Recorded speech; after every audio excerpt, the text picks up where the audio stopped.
I can't do it alone. I need those creative people around me. So who are those organizations that already serve my clients? Who do those clients turn to before they need me, and who do they go to after they need me? So this is a joint venture, affiliates, partnerships where we can work together to rise both of our boats or all of our boats. So those partnerships that are win-win collaborations are the lifeblood of my business now.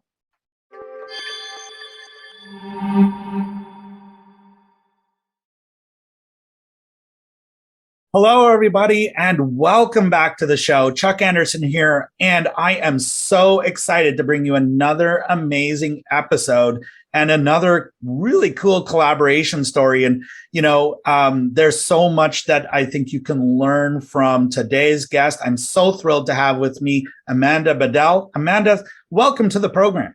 Thank you, Chuck. It's great to be here and great to meet you.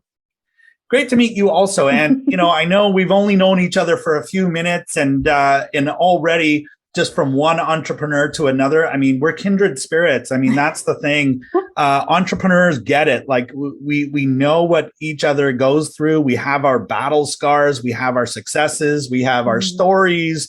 And really, that's what this is all about. And so thank you so much for being here today. Thank you. And as always, a great place to start, Amanda, is, share with everybody who you are and what you do. And I think that's a great launching pad for our conversation today. Yeah, so I call myself a business chaos sorter. And so what that means to folks is that I come into businesses and take those financial statements, the ones that you may or may not know really how to read, but those financial statements are stories that have been told and turned into numbers. And I take those numbers and turn them back into actions. So what that means in that kind of framework is that we're looking at tightening up different areas of your business to get more profitability. And I say to get cash to flow to you, ching, ching. Well, and we all want cash to flow to us now, don't we? And yes. Right. And so otherwise, it's just a lot of work for why am I doing this? So how did you get started doing that? Exactly. So I like to illustrate a story here from August 2018. It was a hot Tuesday, and I wrote this passage on my Facebook page. In the review mirror of life, I will be able to look back at this time and see these experiences helped me receive my heart's desire in grace and in perfect ways. But 4 months after I wrote that post, my life changed forever. Through a series of decisions that I had made over the course of 6 years, I had lost my bakery business. A huge public failure. All caps failure. But the reason why I share this story is that now I get to stare at a review mirror in my brand new Hyundai Ioniq hybrid, of course, staring into the review mirror, and I get to say to my reflection, it's okay. You made it to the other side. So with my bakery, I started that from one farmer's market booth and bootstrapped it. And what bootstrapped means is no outside cash. So just workhorse. So I built a bakery business from one farmer's market booth, and we bootstrapped it from that to a retail store with a wholesale manufacturing facility that distributed regionally. And we had 15 employees. But by the time I wrote that post in August 2018, I had 4 maxed out credit cards and had emptied my 401k. So what I didn't have was an abort button or a financial runway. It was way too short. Those rose-colored entrepreneurial glasses and ambitious forecasting landed me there 6 years later. So that's kind of the backbone of my story and what I bring to the table. I can so relate to that, Amanda, because I myself have done the maxed out the credit card thing and spending all of the savings, chasing an idea that for whatever reason seemed like a good idea at the time, or always show to me there, it always shows promise, right? It always seems like such a good idea. And then, sometimes it's harder than we think. And so, can you recall, what are I would say the biggest things that you learned from doing that has really, been a big part of the success that you're having today? I mean, what were the lessons that you really took away from that experience? Well, the biggest lesson ties into your podcast theme really nicely, which is collaboration and not going at it alone. I am a special kind of do-it-yourselfer to a detriment where, and a part of my story as well, I had a health challenge that I ignored for a really long time. And what I learned from that experience, the bakery experience, was that I kept beating this idea that with the bakery in itself was, I wanted this to work. I thought it was my end game. And really, when I look at the review mirror and reflecting on that really hard year when I was making the decision to exit, I am reminded of a trusted business friend named Tim. I met him at Goldman Sachs 10,000 Small Businesses program, which I was a part of with Papasan College out of Boston, Massachusetts. He has a large HVAC company that he's ran for 25 years, but he graciously led me through a number of conversations of, should I go? Should I liquidate? Should I buy someone out? I had a business partner, and I was just in a spinning cycle of like making this thing work. And he graciously listened to me probably say the same things over and over again for a year. And it was on that hot August Tuesday in 2018, I was talking to him. I was sitting on a bench in a Seattle park. It was a beautiful day. And he said something to me that stopped me in my tracks. And it was, why are you fighting so hard for this when you have so much more to do?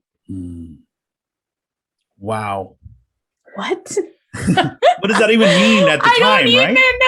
know. I was like, wait, he saw it. So I thought the bakery was my endpoint, but he saw more in me. He saw more in me before I could see it in me. Because the bakery was the vision and I wasn't letting go of that. So when you think about collaboration and the people in your lives that can really see the message from outside of the bottle, because we can't see the message when we're inside of the bottle, we need others to interpret what we're doing in a way that we can hear, so collaborations. Yeah. It's so amazing how many of us worry about what other people think of us. And we always think that they think the worst. And, my experience when I really woke up to it is that many people aren't looking at you going, oh, you're so stupid or whatever, but you're so great.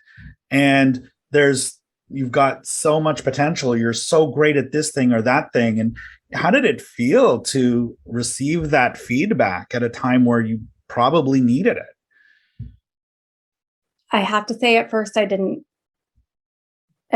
I fought against it. And that is the piece of accepting and moving on that I wasn't ready to receive. But the fact that he thought that I could do something else made me kind of believe it a little bit and made me step up and out of the chaos of the day and think that, oh, my life could have something else more in it. But I have to be 100% honest with you, Chuck, in that I couldn't see it. Even when I exited, I was in grief and a loop of failure for a good 2 years because I was so dedicated to this vision. And without it, I felt as though I was nothing. But to loop back into what you were saying earlier with, we need others to tell us it, and those people that what you were saying was our mind and our self-talk that makes us feel as though others are judging us or that we are coming off as a fraud. And I think that was my downfall when it came to even asking for help in the bakery business, that special kind of do-it-yourselfer that I alluded to earlier. It was the reason why I didn't want anyone else to see inside the business was because I wasn't vulnerable enough to share what was happening on the inside because I thought I would break. And it's because I put up a great facade. The business was busy. It looked like a success, everyone around me. And I was doing those meditations and hoping for what will turn into this really great business. I was saying all the affirmations and being like, I easily and joyfully bring money into this business. And it didn't, the universe had another plan for me, even though it was seemingly successful and it wasn't sustaining me financially. I needed the downfall in order to really make the impact that I am able to now.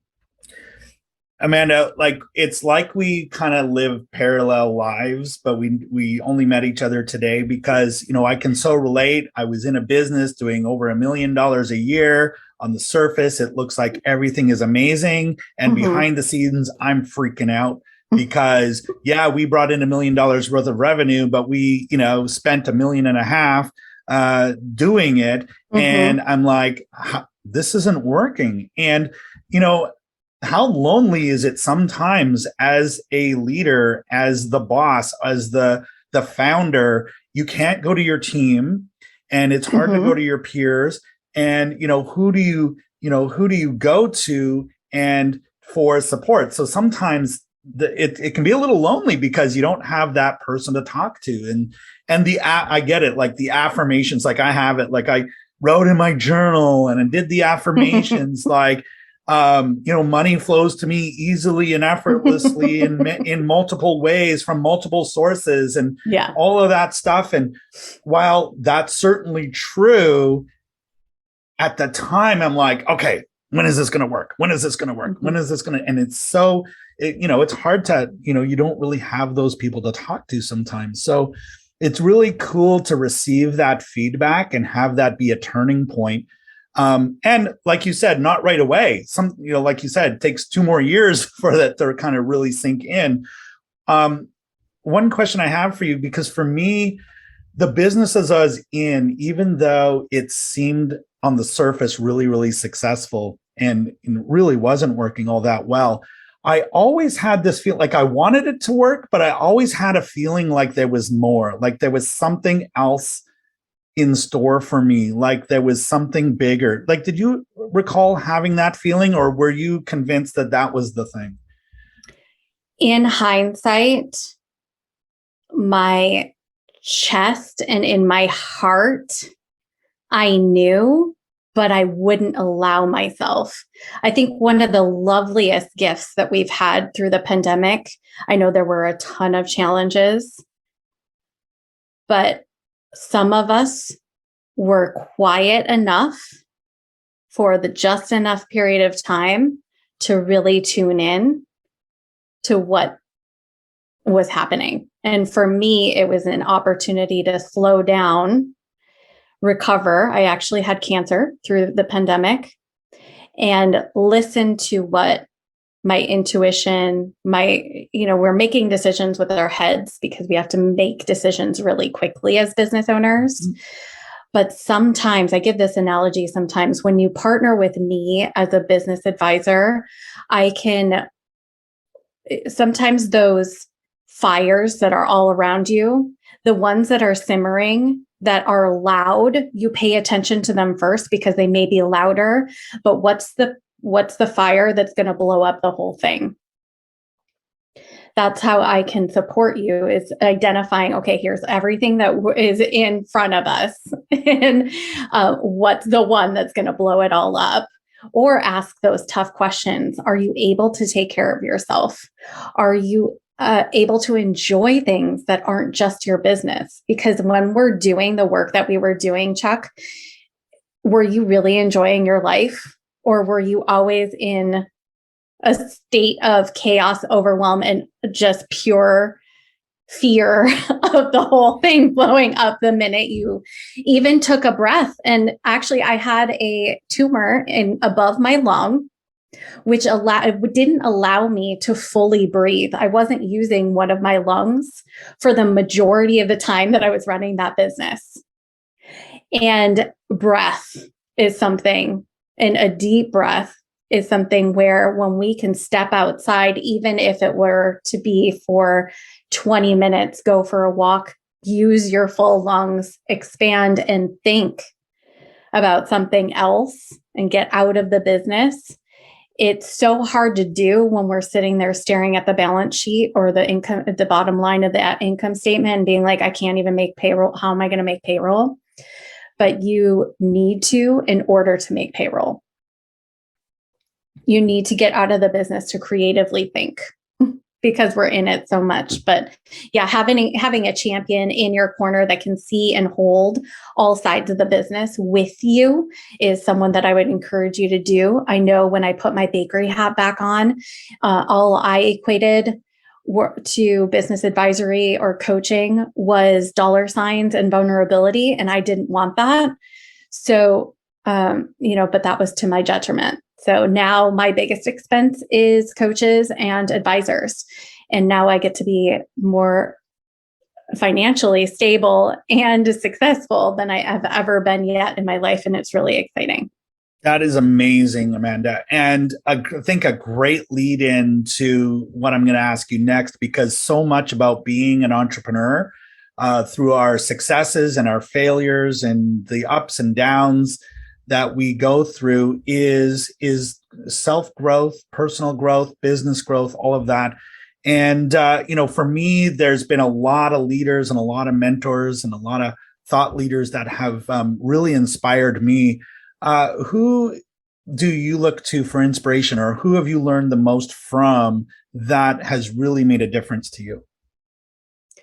To me, is someone in my life, and her name is Gansey Galos. And she is someone who has this steady calmness about her, but she's also built a business, a multi-million-dollar business that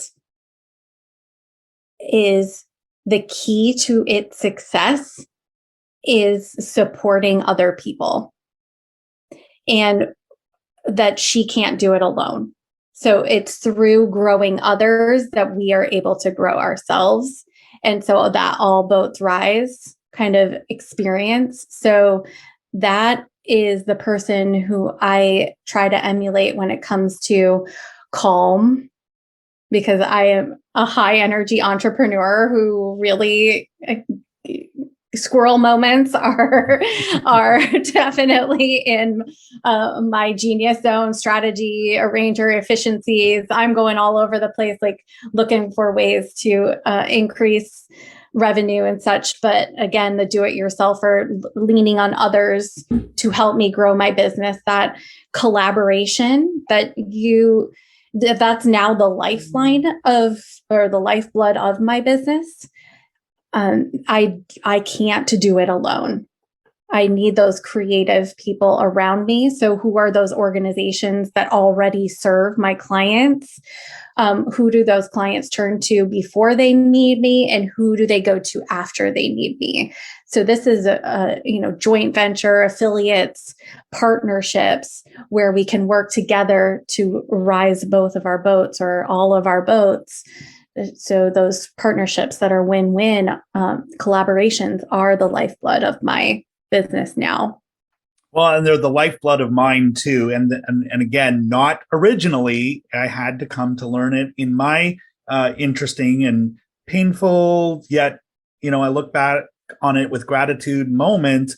But yeah, in the moment, it really sucks. But when you can take the takeaways and it makes you better and it gets you to look at things in a new way. And, speaking of things that make you look in a new way, I mean, books have been a big part of my journey as well. I've countless books. I have the bookshelves behind me, which you can't see because I have my virtual background and a whole closet full and just tons of them. I've been collecting books now for, like 30 years. If there was one book that you think our listeners should definitely check out because it would make a difference in their business or their life, what would you recommend? Yes. So like you, I eat business books for breakfast is what I say. I love them. Nonfiction writing and these books are just, I love them. And podcasts like yours. But I know you said I could only do one book. I chose The One Thing.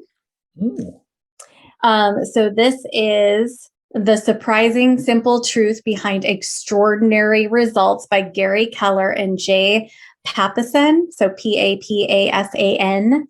The One Thing. It's about focusing in on things. So every morning I ask myself, what is the one thing I have to do today that can make everything else either easier or completely irrelevant? Focus on that one thing today. The inbox can wait. And that's been really hard for me, by the way, letting go of the inbox cleaning. I used to be someone where my to-do list was in my inbox, but it's impossible to do. Even as of January, I just had to let that all go. So because it's not one of my things, my one thing, passion for service and in business and making others economically, financially stable for in their passion-based businesses is what I want to see in the world. And The One Thing helps me get there. So that's my one book. Excellent recommendation. It's now going on my reading list. You haven't read it? I have not read it. I've heard good things about it. No one else in these interviews has recommended that. You're the first one to recommend that particular book. We'll make sure that the links to that are in the show notes or beneath the video or wherever you're listening to this right now. And so I think that's a brilliant recommendation. I can't wait to check it out. So I buy it in bulk for my clients. They get it as a welcome gift. What a great idea. Yeah. What a great idea. Amanda, this has been so amazing. And, before we sign off, let the folks know if you've been inspired by anything that Amanda says, and she does amazing work, you want to check her out. Amanda, how do they get a hold of you? How do they learn more about you and what Yes. So I'm going to give you a special link for just your podcast. My approach is summarized in my own book, which is actually a workbook called Profit Jolt Workbook. There's 8 strategies, no cost strategies to infusing cash into your business. And you'll be able to find it at chaos2calm.xyz/collaborators unite podcast. So I'll get you that link so that you can put it in your show notes, and then I'll be able to track all of the lovely collaborations I receive from this interview. So I really appreciate the time. Fantastic. And we'll make sure that link is posted everywhere. And we're going to email this out to our list as well. So hopefully but by the way, if you're listening to this and you resonate with anything that Amanda said, please do go check her out. That is amazing.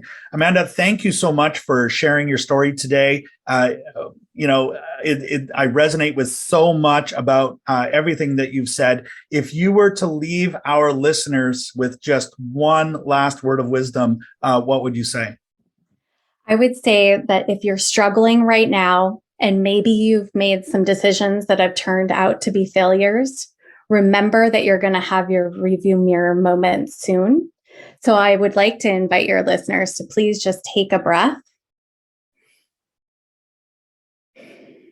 Make note of what comes to mind and what you wanted to take away from this half an hour, the 20 minutes that you've listened to us. Write it down so that you can say it back to your future reflection. Wow. Thank you so much, Amanda. It's been a great interview. And for all of our listeners, please do connect with Amanda and make sure you check out our next episode. And until then, keep moving forward and be awesome in pursuit of that big world-changing idea that inspired you to start your business. And we'll see you on the next one. Thank you. Thank you, Chuck.